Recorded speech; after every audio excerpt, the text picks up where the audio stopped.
Oh, good morning guys. Good afternoon, good evening. Guys, meron naman tayong panibagong vlog. Ito ay may kinalaman sa ating pagtanda.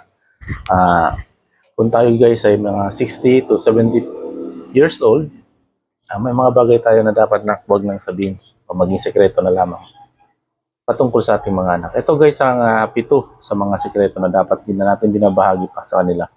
Number one guys, ang problema sa pera. Hindi na kailangan ipaalam sa lahat ang detalye tungkol sa pinansyal na sitwasyon kung nakakadagdag lang ito ng stress sa iyong mga anak. Number one guys. Pangalawa guys, ang malalim na problema sa relasyon. Kung may mga hindi magandang nangyayari sa iyong relasyon noon, baka hindi na kailangang ikwento kung wala namang magandang may dudulot. Number 3 guys ay mga dating pagkakamali.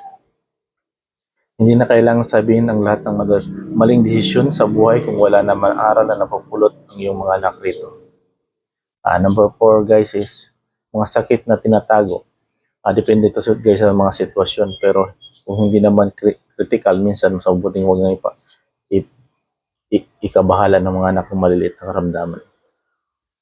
Number 5 guys is mga paborito na anak. Kung may paborito kang anak, mas mabuting huwag mo ipapayag upang maiwasan ang sama ng loob o away sa pamilya. Number 6 guys ay pagsisisi sa buhay. Hindi na kailangan iparamdam sa mga anak na nagsisisi ka sa ilang desisyon mo, lalo na kung tapos ng lahat at wala nang magagawa. Number 7 at last guy ay ang mga sekreto ng ibang miyembro ng pamilya. Kung may alam kang matagal nang tinatagong sekreto ng ibang kaanak, baka hindi mo na kailangan ipasa ito kung wala namang mabuting madudulot.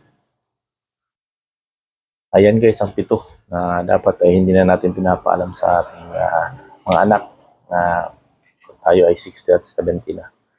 So, salamat guys sa panonood sa aking vlog at pagpalain po kayo ng Panginoon at like and subscribe po sa akin guys para matulungan na aking YouTube channel.